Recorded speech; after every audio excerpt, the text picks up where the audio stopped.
ngo kugira ingorane z'umuyaga nkuba ziguma zibonekeza zikemurwe ngishirahamwe Regidezo rifatikanije na leta baratanguje ibikorwa byo kubaka ingomero ku nzuzi Mpanda Kaburanwa na Jiji Murembwe ngiko twaje amamashini atanga umuyaga nkuba igurwa ry'indi mashini koreshwa ry'umuyaga nkuba ukomoka mu gihugu ca Republika Iharanira Demokarasi ya Kongo ntivyakuyeho ico kibazo. Umuyobozi mukuru wa Regidezo Libera Mfumukeko ngo kuva mu 1988 hubakwa urugomero rwa nyuma rwa Nyemanga ngo nta rundi rugomero rurasubira kubakwa mu myaka 25 ihaciye kandi abakoresha umuyaga nkuba mu Burundi bagumye biyongera. Hariho ingomero z'umuyaga nkuba nkeyi ariko zubatswe kera cyane gose ya nyuma yubatswe mu 1988 ni centrale hydroélectrique ya Nyemanga. Iyo rero niyo ya nyuma yubatswe murabona ko haheze imyaka irenga 25. Ico gihe rero mu Burundi hari abantu bakeyi hari ubu n'umunsi tuvuga ko hari abantu nk'imiliyoni 9. Ico gihe hari abantu bari munsi miliyoni 5. Bujumbura yari ntoyi cyane gose ugereranije nuko imeze no munsi. Hanyuma rero urumva rero ko abantu bagumye biyongera, hanyuma bakeneye umuyaga nkuba nabo bakaguma biyongera kandi ata buryo twongeye mu kuronka umuyaga nkuba. Ujeje umwimbu umuyaga nkuba muri Regidezo Kome nkuru nziza ingomero 8 zihari ubu ntizitanga umuyaga nkuba ukwiye ngo kandi ngo amashirahamwe Sinere na Sinera zo muri Republika Iharanira Demokarasi ya Kongo zaragabanije umuyaga nkuba zatanga ku Burundi. Ngo ikibonekeza kenshi ngo nuko urugomero rw'umuyaga nkuba rwo mugegura rutanga umuyaga nkuba mwinshi rukunda kutaronka amazi y'imvura kwiye. Nk'uyu mwaka haguye milimetero 648 ugereranije na milimetero 928 zaguye mu mwaka uheze. Ngivyo rero bigatuma hibonekeza hagati ya 10% na 20% by'umuyaga nkuba bibura aha mu gihugu. Izo ngomero z'umuyaga nkuba dufise aha mu Burundi ni ingomero 8. Ahanini urugomero rukuru dufise runini ni urugomero rwo mu Rwegura. Urundi rugomero dufise rukomeye rukurikira ni urugomero rwo ku Mugere. Izindi zisigaye ni ingomero ntonto. Uwundi muyaga nkuba dukoresha ni umuyaga nkuba uva dukoresha mazutu azo bita centrale thermique. Muri izo centrale thermique hariho centrale thermique zacu z'igihugu zifise ububasha bungana na megawate 10 n'igice. Muri izo centrale thermique nyene hariho centrale thermique leta yakotesheje ifise ububasha bungana na megawate 10. Mpereye mu Rwegura n'abari ku bubasha bw'iyo centrale ari megawate 18. Mugabo kubera ibihe biriho ubwo iyo centrale ntigikwiza gushikana kuri urwo rugero rwa megawate 18. Ubu mfashe nko ku Murango iyo centrale tirenza megawate 8. Ku mugoroba turashobora gushikana megawate 12. Impamvu z'ivyo ni kubera ahanini byavuye ku mvura itaguye neza muri kariya karere ka ruriya rugomero. Akaba ari cyo gituma rero kugira tubandanye dukora tugerageza umukozi ari ngaha agerageza kagira programa kugira iyo programa tukayikora turaba amazi dusigaranye hariya mu Rwegura. Umuyobozi mukuru wa Regidezo Libera Mfumukeko aratumenyesha kandi ivyaranguwe nibigiye gukorwa kugira ingorane z'umuyaga nkuba zikemuke. Leta y'ubu unya yashize uburyo budasanzwe mu kongereza umuyaga nkuba ariko nabwira ati gute duheruka kubaka urugomero rw'umuyaga nkuba mu mwaka 1988. Kuva ico gihe rero gushika umwaka uheze nta kintu kimwe ciyongereye. Ariko rero umwaka uheze mu kwezi kwa 4 leta y'u Burundi yarashize uburyo mu mamashini akoresha mazutu yo kuzana umuyaga nkuba. Amamashini rero akaba yazanye megawate 10. Ivyo byabaye mu kwezi kwa 4 ku mwaka uheze.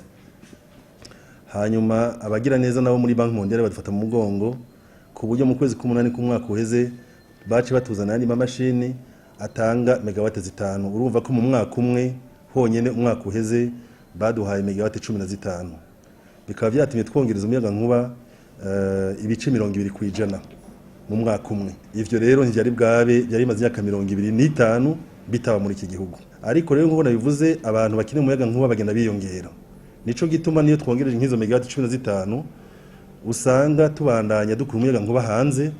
N'ubu uyu mwaka kuva mu kwezi kwa mbere kuza muri uku kwezi ubu nyene kwa gatandatu tubandanya dukura umuyaga nkuba hanze, bibandanya ari ibice 40-45% dukuye hanze. Leta y'u Burundi yonyene na Regideso barashizemo miliyardi zirenga 15. Ingomero z'umuyaga nkuba ziko zirubakwa ubunya.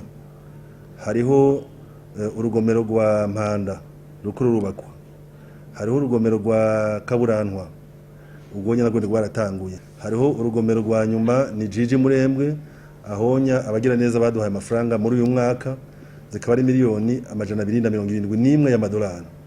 Hanyuma rero ibyo byose ubishize hamwe nuko nyene izo ngomero zitwara imyaka 3, 4, 5 kugira zubakwe. Ariko rero igihe bizoba byaheze nko mu myaka 4 aho tuzoba tumeze neza cyane gose ko tuzatwunguse muri ivyo byose tuba twunguse megawate hafi 100. Amamiliyoni 600 y'amadolari y'abanyamerika niyo yategekanijwe na leta n'abayifasha kugira ivyo bikorwa bije mu ngiro, ko nayo zikaba zoba zakemuwe mu mwaka w'ibihumbi 2020 ushira umwaka w'ibihumbi 2021. Pour atténuer le déficit persistant en énergie électrique, la Regideso et le gouvernement du Burundi ont mis en œuvre certaines actions dont la construction des barrages hydroélectriques de Mpanda, de Kaburantwa et de Jiji Murembwe, la location et l'achat de centrales thermiques, l'importation de la République démocratique du Congo de l'énergie électrique n'ont pas suffi à combler ce déficit. Le directeur général de la Regideso, Libéran Fumukeko, indique que depuis 1988, année de construction de la dernière centrale hydroélectrique de Nyemanga, aucune unité ne s'est ajoutée au parc des infrastructures de production alors que la demande ne cesse d'augmenter. La dernière centrale hydroélectrique au Burundi, donc la dernière vraiment source de production d'énergie au Burundi, a été construite en 1988. Donc ça fait 25 ans que le Burundi n'a pas construit une nouvelle centrale hydroélectrique. Et donc en 1988, on va dire grosso modo, la population du Burundi était la moitié de ce qu'elle est aujourd'hui, et une ville comme Bujumbura était peut-être la moitié, le tiers de ce qu'elle est aujourd'hui. Donc ce sont des infrastructures qui étaient là pour desservir une population qui était beaucoup plus petite que celle que nous avons aujourd'hui. Donc il y a, pendant 25 ans, il n'y a pas eu de construction de barrages, et donc par contre il y a eu une augmentation très sensible des usagers, des consommateurs, et donc on arrive à une situation de déséquilibre assez importante. Le responsable de la production d'électricité à la Regideso, Nkurunziza, précise que l'énergie électrique fournie par les 8 barrages en activité ne suffit pas. De plus, les sociétés SNEL et Sinelac de la République démocratique du Congo ont réduit sensiblement le quota des importations ainsi que la pluviométrie irrégulière au site de Guegura qui fournit la majeure partie de l'électricité. L'énergie électrique est produite essentiellement par des centrales hydroélectriques nationales, plus principalement de Rwegura, Mugere, Nyemanga, Ruvyironza, Gikonge, Kayenzi et d'autres. Ils sont au nombre de 8. Il y a aussi l'importation d'énergie de la SNER qui vient de la centrale Ruzizi 1. Cette énergie qu'on importe de la SNER, elle est contractuelle, elle est de 3,5 MW. Il y a aussi les importations de la Sénérac qui vient de la centrale communautaire de Ruzizi 2. Notre part, normalement, est de 18 MW. Mais avec la faible baisse du niveau du lac Kivu, notre part actuellement revient à 7 MW au lieu de 12. La production et l'alimentation en énergie électrique, elle est aussi assurée par l'énergie qui vient des centrales thermiques. Il y a des centrales thermiques nationales qui totalisent une puissance de 10,5. Il y a aussi une autre centrale thermique en location de 10 MW.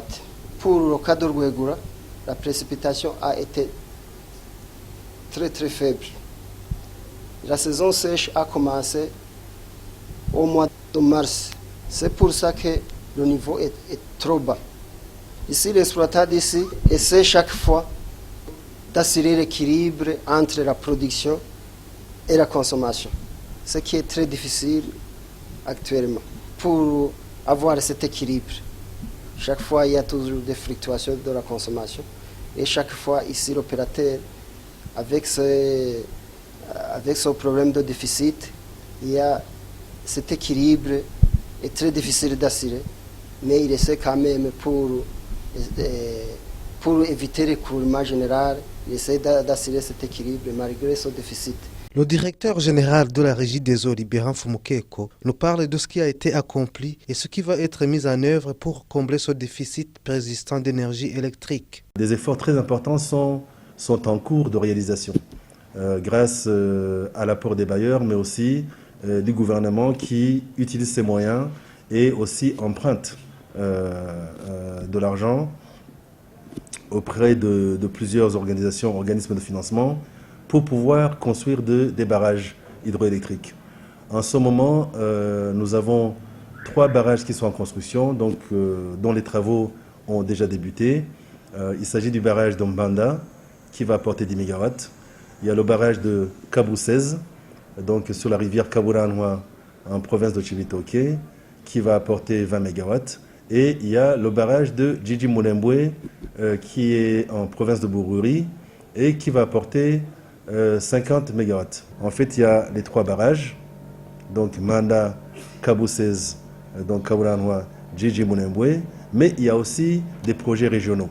En ce moment, il y a un barrage qui appartient au Burundi, au Rwanda et à la Tanzanie, c'est le barrage de Rusumo. C'est 80 MW, c'est un barrage qui est quasiment terminé, donc qui va être exploité bientôt et qui va apporter pas loin de 30 MW au Burundi. Au mois d'avril, le gouvernement du Burundi a décidé d'acquérir une centrale thermique de 10 MW et au mois de mai, grâce au concours de la Banque mondiale, nous avons pu acquérir une centrale thermique de 5 MW. Donc en une seule année, nous avons pu avoir un supplément de production de 15 MW, grâce donc à 2 centrales thermiques qui ont été mises en place en 2013. Cela va augmenter la production de manière très très sensible. L'énergie disponible aujourd'hui est d'environ 50 MW. Et à la fin de tous ces travaux-là, qui vont coûter plus de 400 millions de dollars, donc aujourd'hui clairement, il y a plus de 400 millions de dollars qui sont engagés dans la construction de barrages hydroélectriques, ça va apporter un supplément de 100 MW au pays. Le gouvernement burundais et la communauté des bailleurs se sont réunis pour réunir plus de 600 millions de dollars américains dans le but d'augmenter la production énergétique au Burundi et dans la sous-région. Et la construction de ces infrastructures s'achèvera entre 2020 et 2021.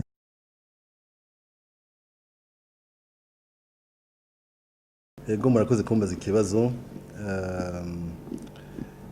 cerekeye umuyagankuba ni ikibazo gikomeye cyane rwose nk'uko babivuze. Umuyagankuba ukenewe mu gihugu cyose, baba abanyagihugu ya amashyirahamwe bose baba bawukeneye. Rero mu by'ukuri ni uko iki kibazo tutakivuga kenshi ngo dusigurire abantu uko byifashe, tugishyiramo ingufu nyinshi cyane rwose.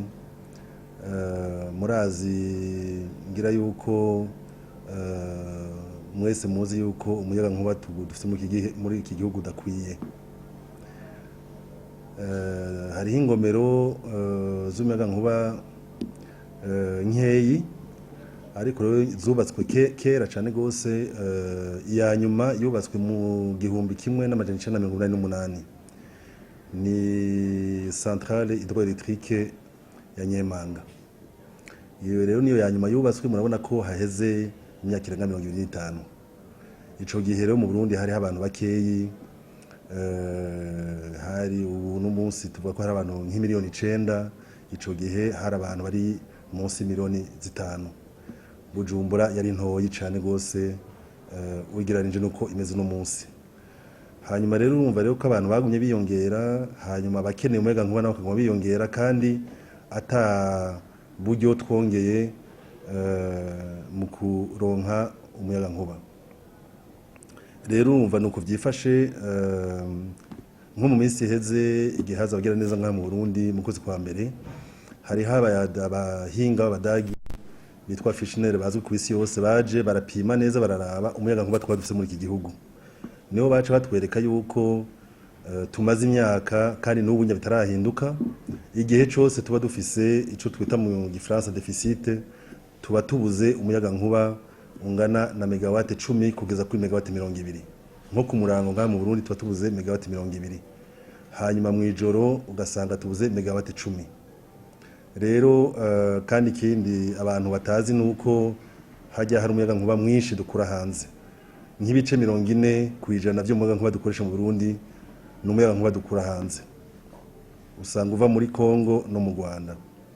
Rero urumva umuyaga nkuba dufise ntukwiye, ariko rero nibaza yuko iki gikomeye cyane gose kumenya nuko leta y'ubu unya yashize uburyo budasanzwe mu kongereza umuyaga nkuba. Reka nababwira ati gute, nababwiye yuko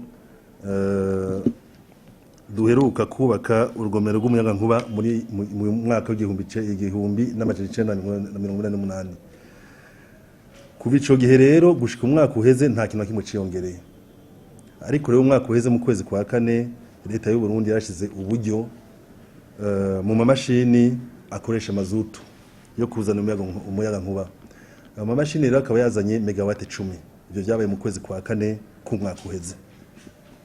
Hanyuma abagira neza nabo muri Banki Mondiale badufata mu mugongo ku buryo mu kwezi k'umunani k'umwaka uheze bace batuzana andi mamashini atanga megawate 5. Urumva ko mu mwaka umwe honyene umwaka uheze baduhaye megawate 15, bikaba byatumye twongereza umuyaga nkuba ibice 20% mu mwaka umwe.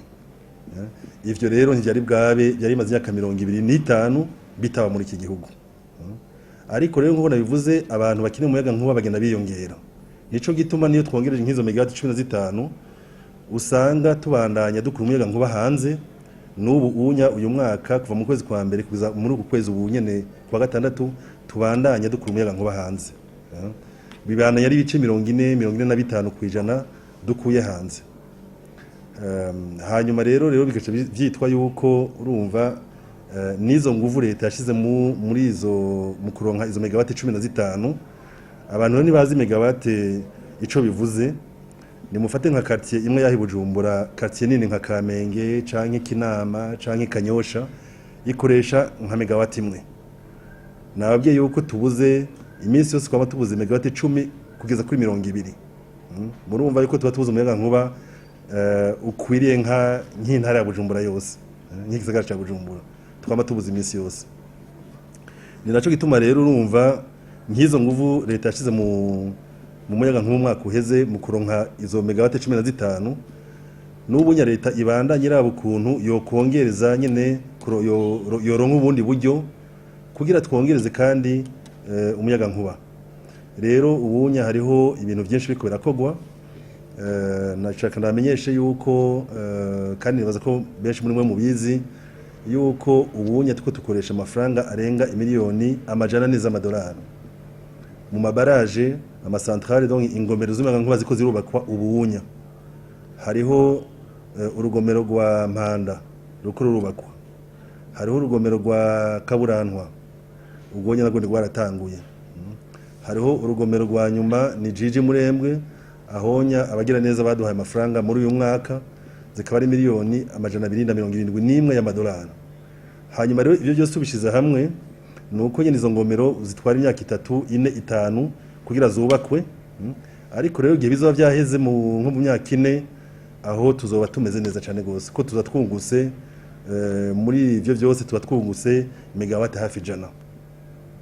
Nababwiye rero yuko urumva nk'uno munsi dukoresha megawate nkeyi nko muri uyu mwaka uheze dukoresha megawate nka 50.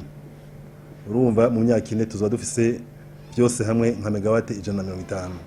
Ivyo rero bizoduha karusho rero nagira nabwira abantu yuko bo kwihangana nababwiye yuko nk'umwaka uheze hajya leta nabwo kuna twazemo megawati 15 hajya megawati 15 n'amafaranga menshi cyane gose kugira turonke izo megawati 15 banki y'isi yose yaraduhaye amafaranga agera nk'imiliyari 10 z'amarundi leta y'u Burundi yonyene na Regideso barashizemo miliyari zirenga 15 kugira abantu nyene bashobore kuronka karusho murumva biracagoranye ariko rero biriko biraza buhoro buhoro uyu mwaka naho ni nuko nyene tuzobandanya dushira amafaranga n'uburyo bukwiye kugira izo mashini zikoresha amazutu twazanye zibandanye zikora neza murumva ko ici rero ici ryamarigoye kuko kenshi muci niko byanye bimeze kuva kera muci usanga umuyaga nkuba ugabanuka kuko nta vuri bihari murajya amagomero dufise usanga akoresha amazi acagabanuka hanyuma rero umuyaga nkuba ukaca uza ari mukeyi ubu kuva mu kwezi kw'icenda imvura yasubiye kugwa ibintu bizoca bigenda neza kurusha rero murabona nuko byifashe twagira tubwire nyene abanyagihugu yuko ntibibaza ngo leta iricaye leta mu by'ukuri iriko irakora ibintu itigeze ikora kuva kera nabwiye yuko tumaze imyaka n'imyaka ata buryo bungana n'ubwo wonya leta ishira mu muyaga nkuba ubunya mwumvise yuko hariho imiliyardi zirenga 600 z'amarundi ziriko zirakoreshwa muri iki gihe kugira tuzoronke mu myaka 3 mu myaka 5 tuzobe dufite umuyaga nkuba kuye muri iki gihugu murakoze. Je vous remercie de votre question. Effectivement, la question de l'énergie est une question qui est épineuse. C'est une question qui est très très importante. D'autant plus que sans l'énergie, la vie socio-économique du pays est très affectée. Je crois que tout le monde sait que depuis plusieurs années, le gouvernement déploie des efforts assez importants pour trouver des solutions à ce problème. En effet, lorsqu'on se réfère aux études les plus récentes, notamment l'étude qui a été exposée au mois de janvier par le cabinet Fischner, c'est un cabinet de réputation internationale qui a étudié la courbe de l'offre et de la demande d'énergie au Burundi et qui révèle que depuis des années et encore cette année, nous avons un déficit qui est permanent d'entre 10 à 20 mégawatts. Et pour information, 1 mégawatt, c'est l'énergie nécessaire pour couvrir, par exemple, un quartier de Bujumbura. Donc, lorsque nous manquons 10 mégawatts à 20 mégawatts, ça veut dire que finalement, nous manquons de l'énergie pouvant couvrir toute la ville de Bujumbura. Donc, c'est vraiment un déficit très important. Et cela étant dit, je crois qu'il est très important de rappeler que la dernière centrale hydroélectrique au Burundi, donc la dernière vraiment source de production d'énergie au Burundi, a été construite en 1988. Donc ça fait 25 ans que le Burundi n'a pas construit une nouvelle centrale hydroélectrique. Et il a fallu attendre l'année dernière, et je crois que c'est une question assez importante à souligner, c'est qu'il a fallu attendre 2013 pour qu'au Burundi, un gouvernement prenne la décision d'augmenter sensiblement la production d'énergie. C'est ainsi qu'au mois d'avril, le gouvernement du Burundi a décidé d'acquérir une centrale thermique de 10 mégawatts. Et au mois de mai, grâce au concours de la Banque mondiale, nous avons pu acquérir une centrale thermique de 5 mégawatts. Donc, en une seule année, nous avons pu avoir un supplément de production de 15 mégawatts, grâce donc à 2 centrales thermiques qui ont été mises en place en 2013. Et cela représente en fait une augmentation en capacité installée. Ça nous a fait une augmentation de notre production de plus de 20%. Donc en une seule année, on a pu augmenter la production de plus de 20%. C'est très important, sachant qu'en 25 ans, il n'y avait rien eu du tout. Et en plus de cela, des efforts très importants sont